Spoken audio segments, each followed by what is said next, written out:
All right, so let's see how I get this out.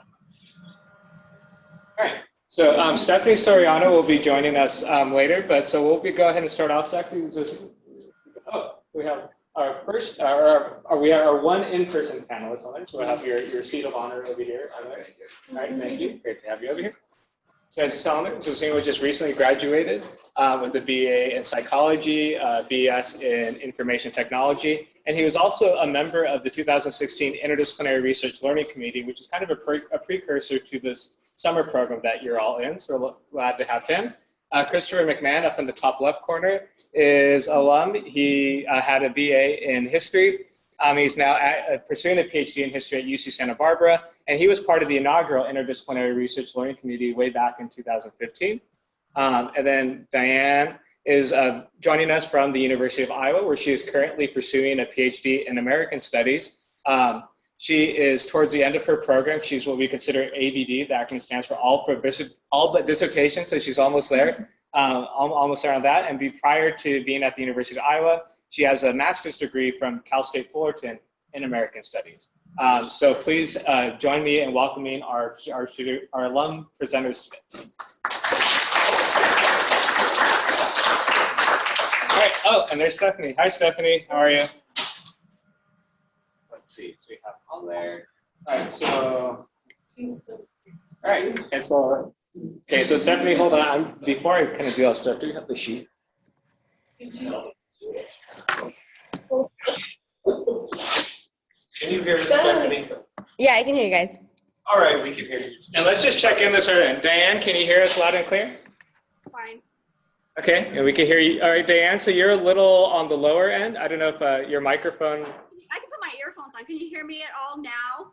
We can hear you. It's just a little bit lower than the other panels, but we'll wait for you to put the earphones and we'll see how that works. Chris, can you say hello to everyone? Christopher, hi, everybody. All right, kids, that's coming in great. All right, so Stephanie has now joined us from the University of Illinois, where starting in the fall, she'll be pursuing a PhD in neuroscience. Similar to Christopher, she was also an inaugural member, or a member of the inaugural Interdisciplinary Research Learning Community. So, all right, so Diane, let's try to try that now. Okay, is that any better? Oh yeah, perfect. Okay. Awesome. So let's see. Well, so we have a list of questions that we sent out, and we definitely want to leave the opportunity for our current students to ask questions that weren't included on there.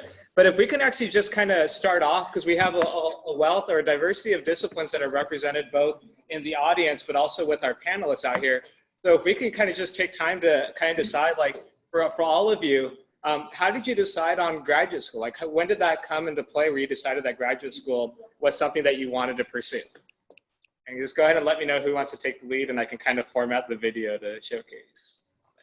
I can go. Can you hear me? Okay. So I went to Ventura College, and I think I knew kind of early on that I did want to pursue at least a master's. And then by the time I got to the master's, I'm like, okay, I can keep going. I can do a PhD. And I think my goal was to teach. And the only way you can do that is to actually get a PhD. So that's pretty much it. Thank you. I'll go next. Go ahead, Christopher. So I actually got into academics a little late. I joined the Navy out of high school and became a law enforcement officer working for a sheriff's office after that for 7 years. So I didn't even start undergrad until I was 28. When I left my career, I knew I was leaving for good, and I was leaving to pursue a higher education as far as PhD. So that was my goal before I even started doing my undergrad at CI. So I knew fairly early on that's what I wanted to do. Nice. I think for me, it came late. I didn't really think about graduate school as something that I wanted to do until maybe a year before applying. And I think that was because I was scared about what that process would look like, but I knew that I loved research and I loved learning. And I couldn't imagine doing anything else but being in graduate school. I know that I did not want to start working right away. And so that's why I decided to apply. For me, it's kind of by chance that just taking classes in Channel Islands. Started 3 years ago now. I got into my professor's research class. And I guess before I entered Channel Islands, I had an idea that I love school, love learning. It's a big thing. And then when I got into research, that really made me realize oh, this is what I want to do now. I want to research. This is the next step. Just really applying yourself and really squeezing out your curiosity, really taking it to the next level. So that's why I think I want to join, because I had an opportunity to research psychology. Yeah. Awesome. Thank you. So the next question is kind of a reflective one. And for Stephanie and Zosima, this is probably fresh in your mind. And for Christopher and Diane, to kind of think about if you were to talk to yourself as you were beginning the application process, right? What do you wish you would have known about it at that time? And this could be related to the overall application process, in terms of deciding which schools or programs to apply to, or even if you were admitted into multiple schools, like how you went about deciding which one to choose. So just kind of the general theme is, what would you wish, as many of these students will be applying, what would you like to go back in time and tell yourself to help you be better prepared, I guess? I would say start early. I think I was taking like 18 units at the time and applying to graduate school, and it was just way too much. So normally people apply to 8 to 10 schools, and I only applied to 2. Just because it was too stressful for me at that time. I could not fathom having to write 10 different personal statements, making sure all my transcripts were sent, making sure all my GRE scores were sent, looking up different research mentors I wanted to work with there. It just all seemed too overwhelming. So I would say start early, be organized, and make sure that when you are applying, you have time allocated to that specific part, because it is a lot of work. Thank you. So jumping off of that, she said before, start early, but I didn't realize how necessary that was until it was already too late. Because I thought I kind of started early, but no.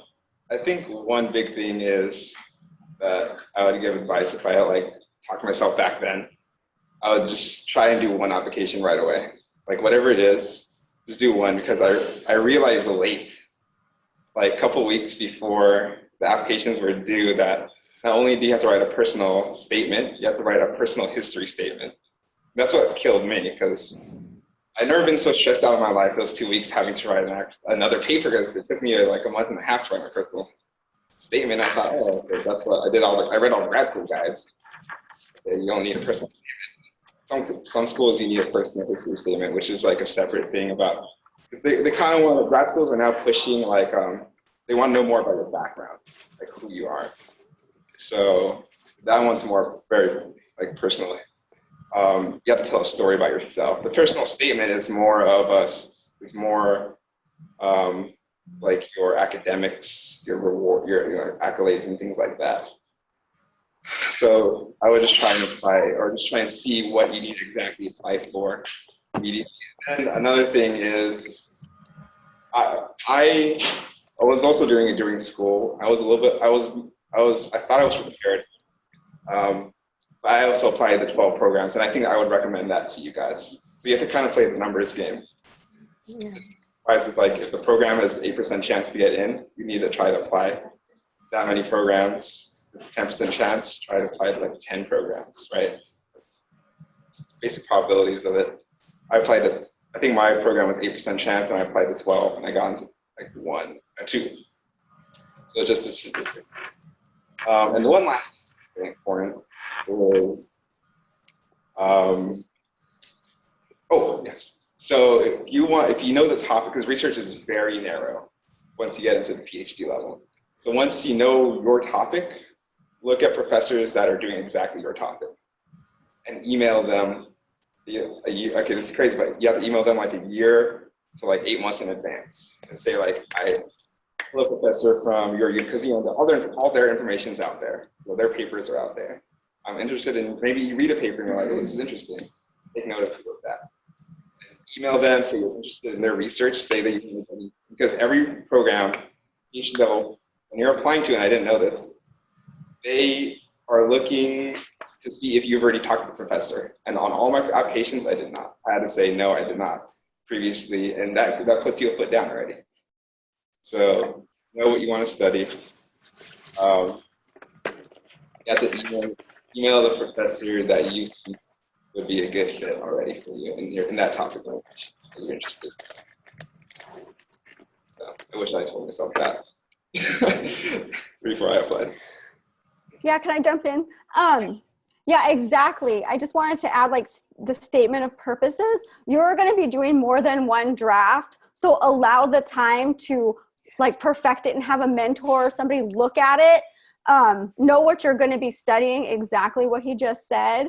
And also, I think I might add, when you're looking for a program, not only do you need like fit, but you also need to know like the funding package. So for example, if a school takes a lot of students and they don't fund, that means you have to fund yourself. So it's kind of important to find out who funds and how much and who they take relative to who they fund. If they take 10 people and accept one person fully funded, you have to consider that too. So it might be good to do a lot of research before, just to find out like exactly how much they pay. Yeah, adding to that, the one thing I would say too is you also want to look at graduation completion rates as well as placement rates for jobs or faculty positions after the fact. If you're going to an institution that has a low graduation rate, low placement rate, you may want to consider that when applying, because it may not be the fit for you. And the gentleman also talked about getting along with faculty. Not only do you want to reach out and introduce yourself to these individuals, but you also want to make sure that individual is a good fit for you as well. This is someone you're going to be spending the next 5 to 10 years with. So if you don't get along with that person, it's going to be a long time. You want to make sure it's a good fit for you as well. Thank you. So I'm reading through my list of questions that I have, but I just want to reiterate for our search students, if you have any questions, feel free, like I guess instead of me just like asking all the questions now and leaving it open at the end, how about like even now, are there any questions that may be responsive, their responses have elicited any questions that you guys have at this point from our research students? Hi, Jennifer. Stephanie was saying to start early. How early would you recommend? Yeah, so Stephanie, I'll put you or anyone else that wants to jump in, but Stephanie, we're going to spotlight you on here. I think the question. I would say start maybe a year and a half. Yeah, I think that's a good mark. And one thing I really recommend is start looking into the literature, start narrowing what you want to study. I recommend a site manager called Mendeley, and they have different types of site managers, but I like Mendeley. And now would be a great time to start kind of dipping into the literature and knowing what people are doing and where they're doing it, so you can then put yourself in the conversation or try to put yourself in the conversation, not only when you're writing your application, but then when you're actually at that university. Thanks, Stephanie. And I'm going to send you a follow-up email. If you can email me that website you mentioned, Mendeley. Yeah. And I'll send you something to remind you for afterwards. Thank you. Yeah. Okay. Any other questions so far? All right. So other things to kind of consider. So we talked about like the application process getting in, but let's even go, as you're saying, preparing, right? Preparing as an undergrad. And so so I have a few questions, but I want our panelists to kind of consider them collectively in the response of preparation. One, how prepared were you? Did you feel you were for graduate school? Two, you're conducting research as an undergrad student at CI have anything to do with preparing you? I hope so, yes, right? That's going to be looking up the question. But then three, similar to the last one, knowing what you know now, so not necessarily about the application process, but of that general academic preparation, what would you go and tell yourself as an undergrad to even be more fully and academically prepared for grad school?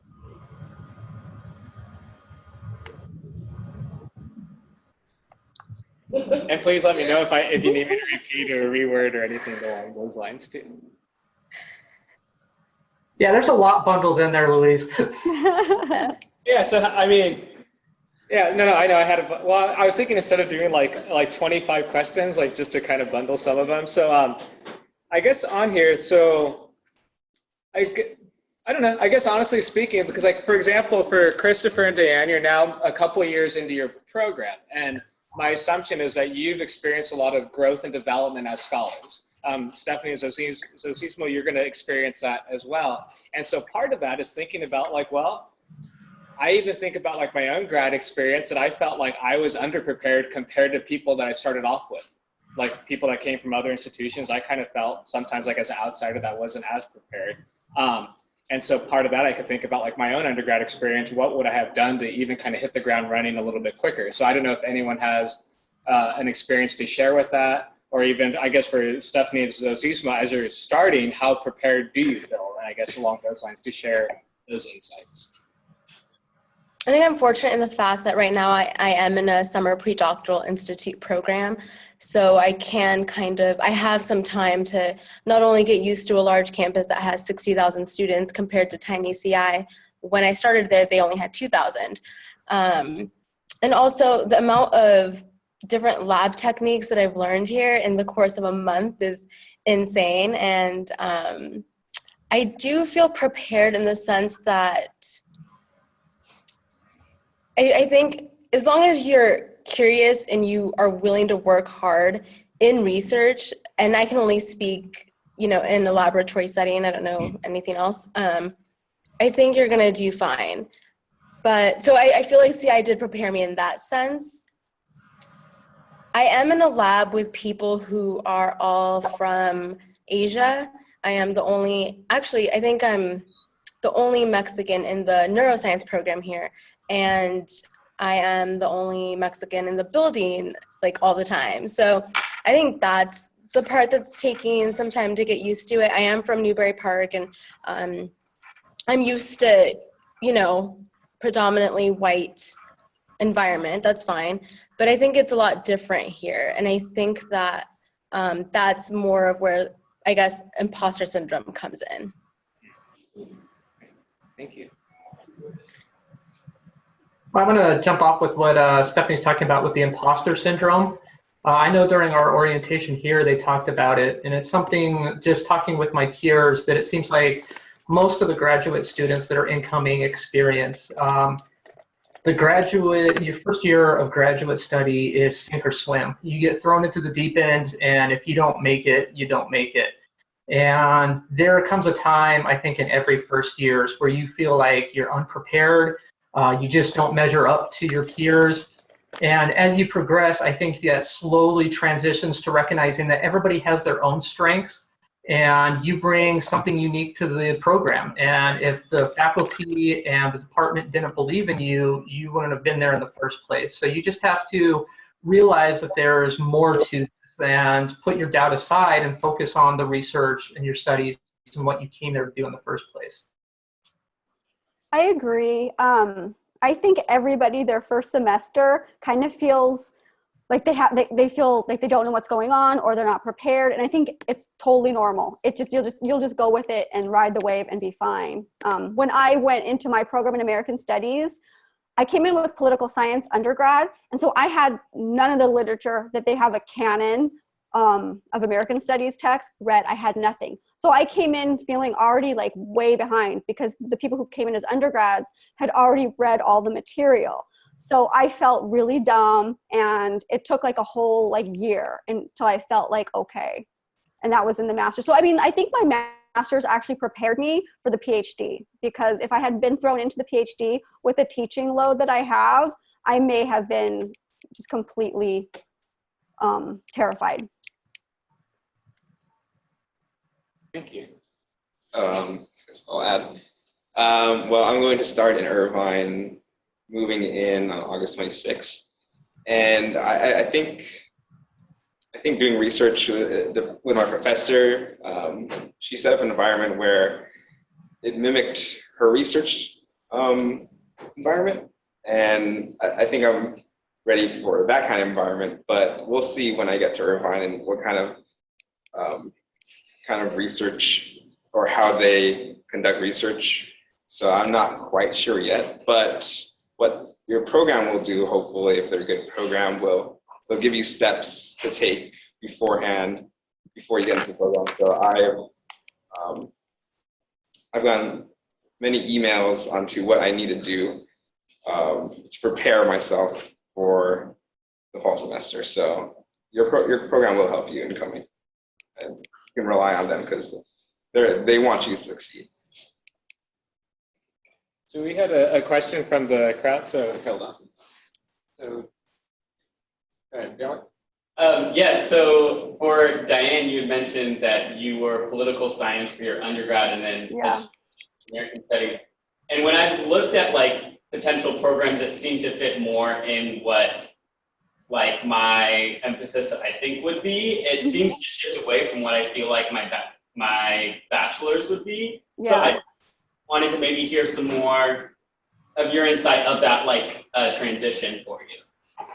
So when I think I was probably a junior or a senior in my undergrad, and I decided that I really wanted to look at more cultural studies, and I really didn't have a name for it at the time. I was taking like sociology classes and all these things, hoping that I would get like the theory that I wanted. So I started researching programs for a master's because I knew that if I was going to apply to a PhD outright, I probably wouldn't be able to get in with no background. So I found American Studies, which was exactly kind of what I wanted without me knowing that's what I wanted. So I actually went to Cal State Fullerton and had a meeting with the director of graduate studies. And I kind of talked to him about my interests. So I think that actually helped. And I think that master's actually helped me like bridge what I was missing for the 3 years that I was there. So I would say if you're interested in like switching or moving to a different like discipline, maybe don't go straight into a PhD, maybe start at a master's or something like that. Otherwise, I'm not sure how that would work, or at least go talk to the director of graduate studies. I think they're very helpful. Thank you. Any other additional questions? This question is for either Christopher or Diane, and thinking about classes, how are grad level classes different from undergrad? Like what would be a thing of a switch of preparedness or how those would work out compared to what you remember in undergrad? Well, I can say be prepared to talk all the time. They're small classes, or at least even in my master's and the PhD, they're very small, maybe 5 to 8 people. And it's not like a class where you would listen to like a lecture or be able to tune out. They want you like discussing their reading and like being able to take that apart. And I think it's like a learning curve to be able to experience it and actually do it. It feels weird at first, but I think that would be it. Be prepared to like talk a lot. Yeah, I mean, I was fortunate that at CI we did a lot of in-class discussions, so that part prepared me for it. I don't think there was any way that I could have prepared for the reading load. It's heavy. And you have to learn how to get the salient points and be able to skim through text, because there's no way you're going to be able to read every single word in every single text. It's just too much. So it's definitely a learning curve. And as Diane said, the classes are small. I think the largest one I've had has had 6 students in it. So it's a very intimate environment. You get to know your peers very well. And you get to learn each other's strengths. And if you're in sections with them on a regular basis, you'll learn who's going to say what, and you can build off that and make discussion much more fluid and better for everyone. Thank you. Along those lines, in your experience so far in grad school, what have your relationships with faculty members been like? Well, mine's been phenomenal. The faculty here is very supportive of its graduate students. They do everything they can to possibly help them succeed. My advisor is always available if I need anything. So I have nothing but good things to say about the faculty here. Same with me. Cal State Fullerton was like one of the closest programs. I mean, I could call my mentors, my professors, anytime I needed. They went out with us sometimes. And here in Iowa, it's not so intimate, but it's very supportive. And I think that most grad programs have very supportive mentors and faculty members. Thank you. And so another question is trying to think about like transition. So here at CI, you all remember we're still a relatively small university with about 6,000 students, and our campus is relatively small. How has that transition been being at a larger university? And Stephanie, even during your summer program, I'm guessing you're kind of experiencing that as well. The joke is we're in El Dorado Hall right now, and we're close to like the parking lot that my students say is really far away. And then I remind them what it's like in the Big Ten where parking lots are, and even in Santa Barbara to that extent. But so just a general question about the transition to a larger institution.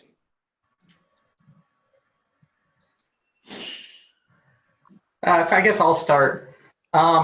It's been a real big adjustment for me. The town I came from in northern Nevada is population about 3,000. There's one stoplight in the entire town.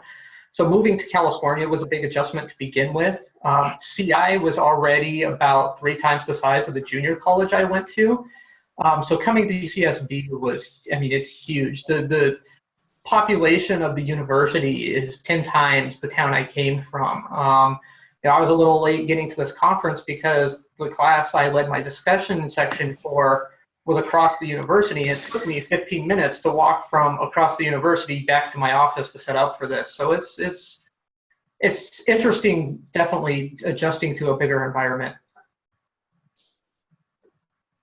Yeah, so for me, coming to Iowa, this is a college town. Literally the whole downtown is the college. It's the weirdest thing. So there's no like border around the school. It's like there's a building here, you go downtown, there's a bar, there's a restaurant. It's really weird because it's huge. But I mean, it wasn't so bad. My program, American Studies, is relatively small and it's contained within like one building. So really, to me, it's kind of small. It's not exactly like I have to walk a lot. My classes that I teach are farther away than when I was attending classes. So it was fine with me, actually. I didn't mind it. Yeah. And oh, sorry. Go ahead, Stephanie. Yeah, I agree with Diane.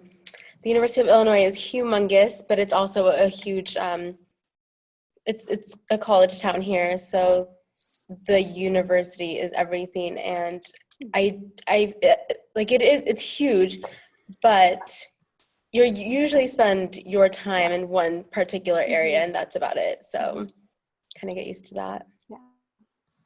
Yeah, I had the same experience. I was at grad school at Penn State, another large university. And even though the campus is big, most of your labs and program space are within a given area. So it kind of makes that big school small. Kind of have like, and I guess in a way, right? I don't know if any of you have experienced it yet, but I mean, other thing too is there's a lot of opportunity with being at a big university. So in addition to your academic resources, even social things, these are big universities that have bigger budgets to bring free concerts and plays and other things like that. So I would encourage students when you're like, if you eventually get to larger university like that, to take advantage of those outside as well. Which I think dovetails nicely to another question too about this idea of balancing, balancing like your life balance, I guess, work-life balance. Any tips or feedback on there?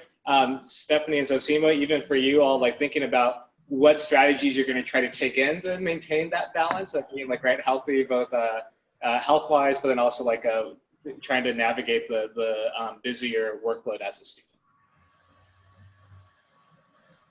I think that's still something I'm getting used to.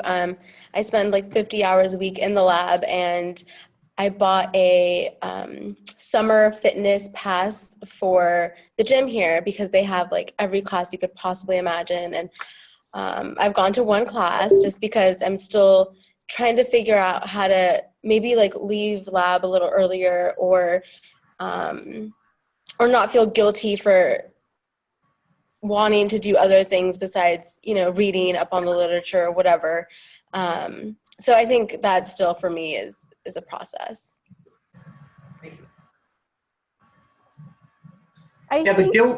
Sorry, Diane, go ahead. Okay, it is difficult. You kind of get into like just all the work that you have to do. So I think it's kind of important to go to the gym or do something. And also students will usually do things like they'll be like trivia, like I play trivia. And I think it's important to actually do it, even if you feel like you shouldn't, like you're busy, you have reading to do. I think just to make, it's really difficult to maintain like the balance, but it's important. Yeah, no, I second that. It's like Stephanie said, you'll feel overwhelmed, and it's important to make the time for yourself, because if you don't, you're just going to spiral down, down, down. I'm one of those people that does do trivia. I actually play with a professor at CI who I've become good friends with. I also have a family game night every Saturday night, and it's important just to take that hour or two for yourself, because if you don't, you're just, what's the point? If you're not happy, the workload doesn't matter in the end.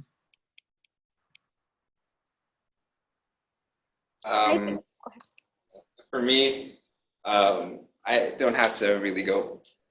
I had this time to kind of take a break from my studies, so I'm trying to just not do anything right now. that's how. But then I understand that once I get into the program, it's life, basically. It's like work, school life. It's like the whole thing is just you're gonna live like your program. Your school is going to become your job in a sense. I don't want to like call it a job, because then you kind of get to spiral that way. But yeah, I'm just gonna take it as it's gonna become my life, and I'm ready for that. Hopefully. Well, with that segues actually nicely into the fact that as a graduate student, this will likely become your job. Yeah. At some point, you will probably wind up teaching assistant, or progress through your field actually being the lecturer for the course. So fully expect to be teaching on top of your regular course load. Yeah, to add to that, a lot of people's like funding package, you do have to teach or TA. And when I started the PhD program, I was thrown into teaching my own class from day one. We had like a little summer tutorial, and that was pretty much it, is sink or swim when it comes to that. And not everybody teaches. Not every school will have teach. You might TA for like a year or two, but you will do some aspect of teaching. So. And that's actually a really good response, because one of the other questions we kind of skipped over is about when we think about grad school, like, right, how are you paying for grad school? What should students kind of expect in terms of funding on there? If anyone has gotten to explain, like either at the master's level, the PhD level, or just your funding experience. So when I did my master's, it wasn't funded, and so I had to take out loans for that. I didn't know that some master's programs, like terminal masters or just master's programs, actually will fund, like University of Iowa does. But when I got to the PhD, it's fully funded. So what I get is a teaching stipend. I teach 3 classes. I teach 2 one semester and then 1 the next semester. And I think I get like $19,000 a year for that. And they waive my tuition. So I go to school for free and I get paid. But I have to be in good standing and I have to do certain things in order to get that. And it's for 5 years. Yeah, I'm on a similar program. Mine's through 5 years, fully funded. They also regularly, the staff sends out emails for fellowships, grants, any type of other additional funding that comes available. And the one piece of advice I would pass on to each of you is apply to anything and everything as early as possible, because you never know what's going to happen with your funding package, especially in the current political era. Things can change overnight. So apply to everything you can. It's always good to have a built-up reserve just in case something changes.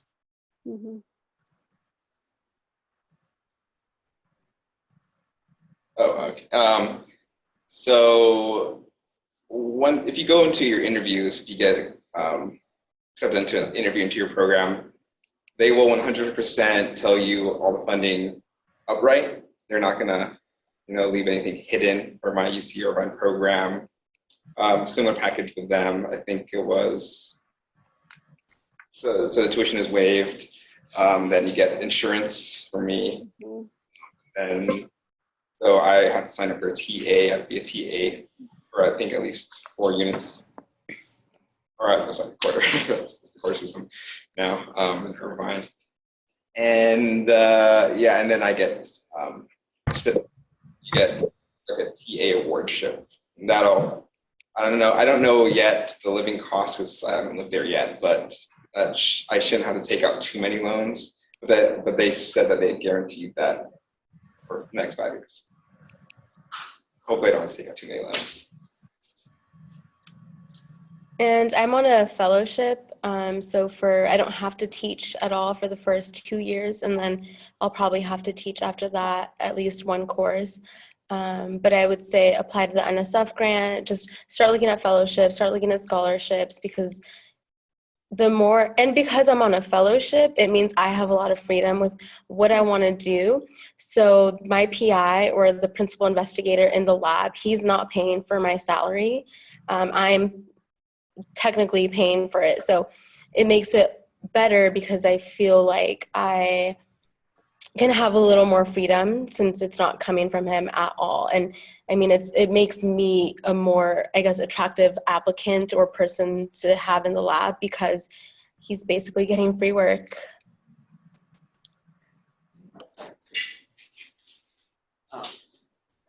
I'm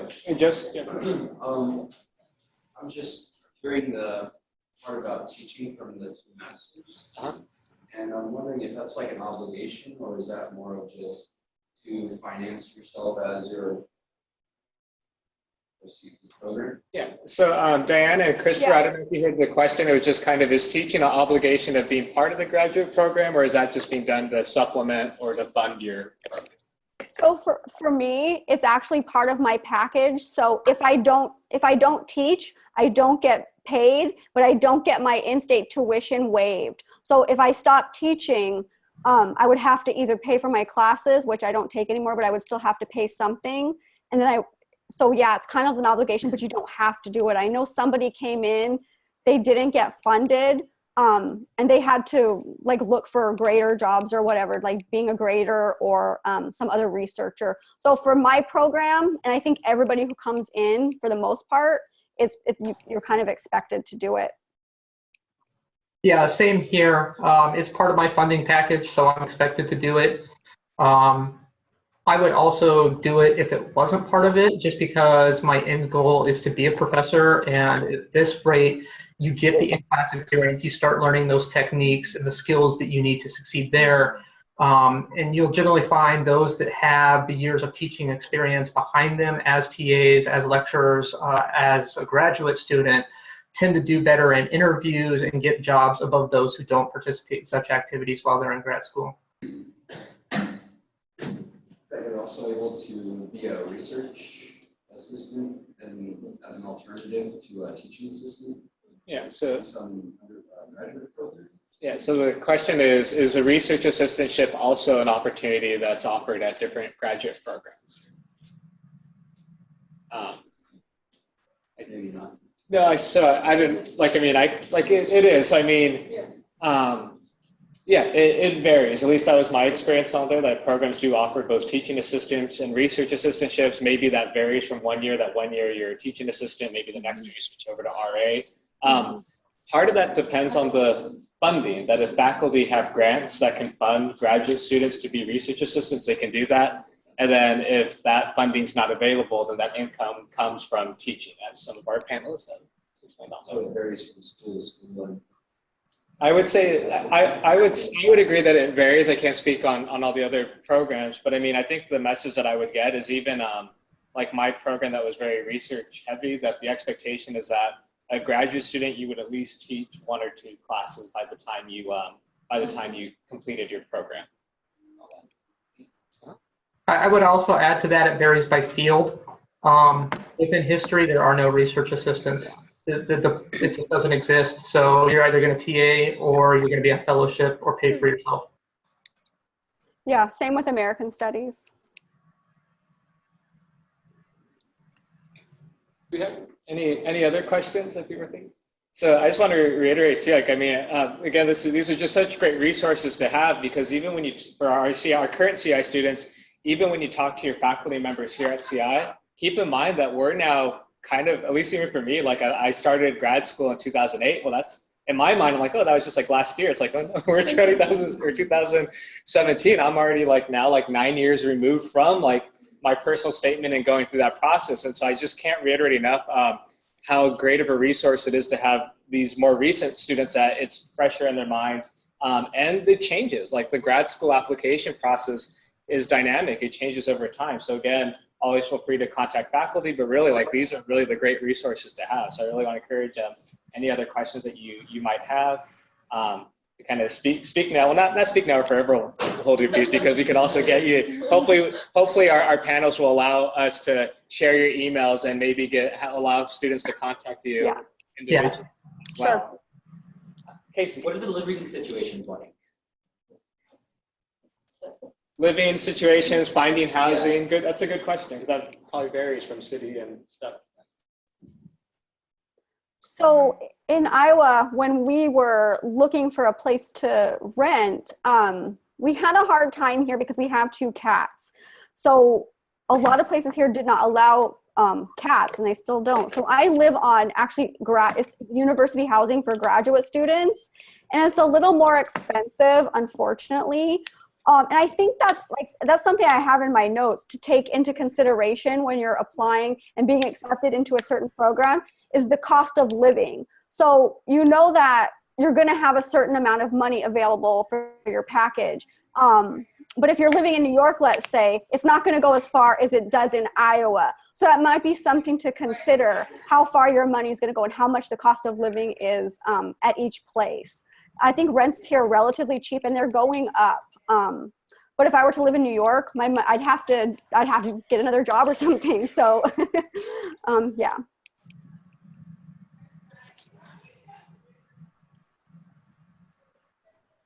Yeah, cost of living here in Illinois is really, really low. And for example, in August, I'll be moving to a townhouse, and I think it's going to be me and another roommate, and it's only $729 for both of us.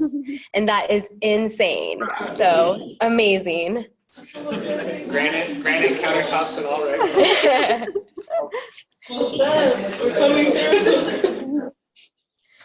So obviously Santa Barbara is not cheap.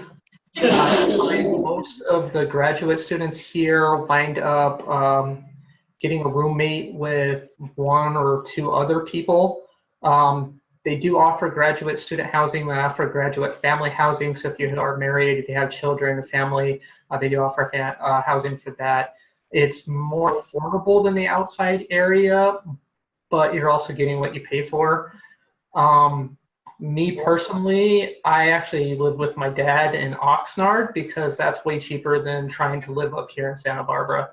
The average rent for a studio is about $2,000 up here, and that's just for a studio. Does this seem what you're going to be in, right? Yeah, so UC Irvine, my program was cool. They actually let us hang out with the students, the grad students, and they showed us around their actually like graduate housing. So if you're lucky enough, they'll allow you to actually see where you're going to live before you live there. And it's this graduate housing on UC Irvine, and the cost of living in Irvine is pretty expensive also. But it's I think the housing was subsidized, or it's subsidized a bit for the graduate housing. So I'm going to pay about $800 living with another person near the university, pretty much like 10 minutes away from my lab walking. So I think it's pretty good. It's not too bad. It's not going to like bankrupt me. But yeah, as long as I control how, I think food's going to be like probably a big expense. So, and there's ways to cut down on that. So I'll have to learn the ropes as I go. But in terms of initial, just like rent, it's not too bad. And it comes with parking. So one of the important things I will say about the food is there's always a conference or a guest lecture or some sort of social event going around in your department. And they almost always do it around lunchtime, and there's always free food. So if you're looking to, cut your budget on food, go listen to a guest lecture because there'll be food there. That's we're real early. Pastor being the first person in line.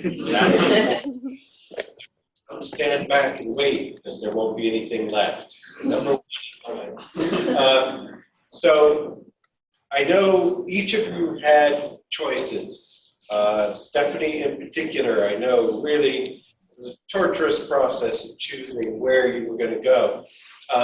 And how did you ultimately make that choice and say, yeah, I'm going to go to Urbana-Champaign, or Champaign-Urbana, Champaign, whatever.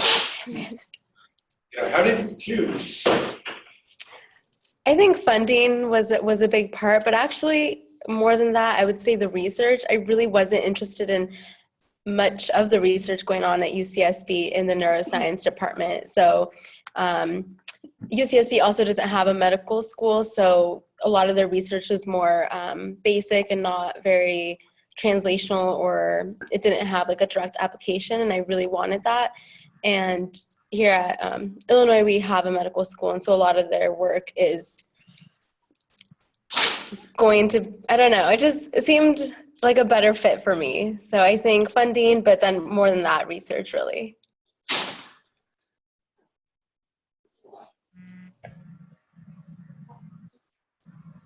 So for me, UCSB was my #1 choice. So when I got in, I was just ecstatic.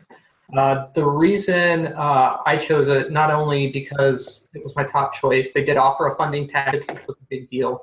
But the big thing here for me was the faculty. I love my advisor. He's a great guy. I can't imagine doing this with anybody else. And that really was what put me over the top for UCSB, is being able to work with the faculty advisor that I have. Same with me. There were certain people I wanted to work with geared towards what I thought I wanted to do, or my interests. And one of them was here. So this was my top choice. And the funding and the cost of living too, but yeah. But one other thing I would add with that too is something I mentioned earlier, which is placement rates. That can be a big thing if you're thinking about what you want to do afterwards. My advisor has a 100% placement rate, so that's really helpful when you're trying to decide where you want to go. UC Irvine was my top choice.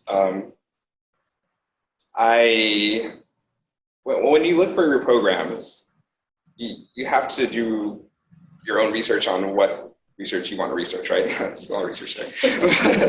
But every faculty member has different research interests, so it's actually it's a good. I think like 4 or 5 different professors stood out to me at Irvine, and I was actually lucky enough to interview with 5 of them. So that was actually in by itself. But I'm lucky enough to have Mike as my advisor.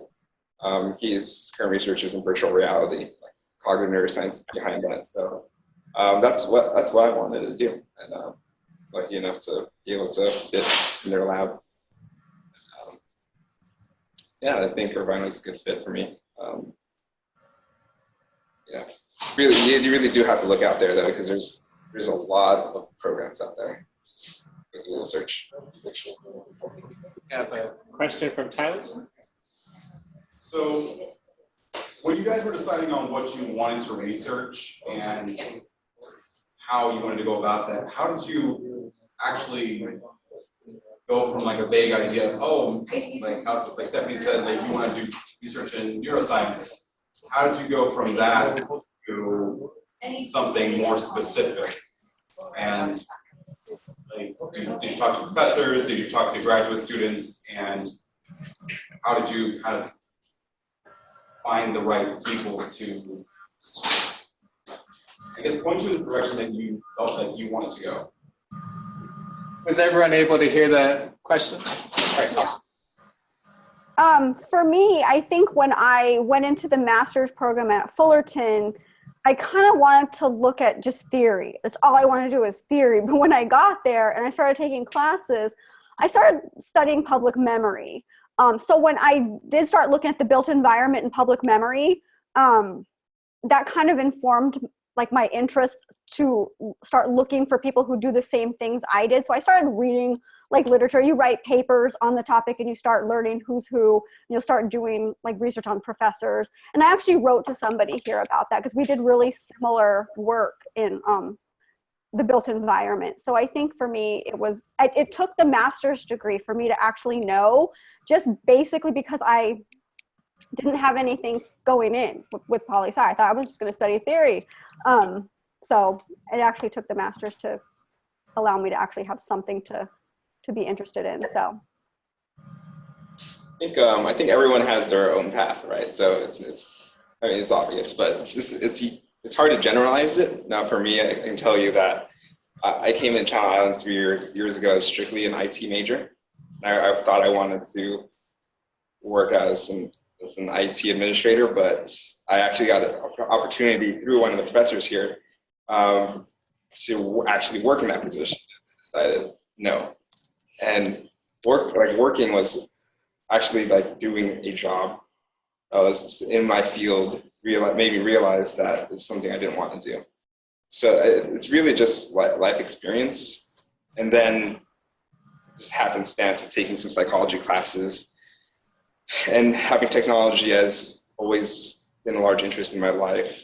I fell upon the world of like cognitive neuroscience and what they're trying to accomplish now in like the melding of technology and brainwaves. So that's how I ended up in Irvine. So I mean, everyone has their own path, but I think it really just you have to find yourself, I guess, first. It's kind of cliche, but you have to find yourself first and then figure out what you want to do.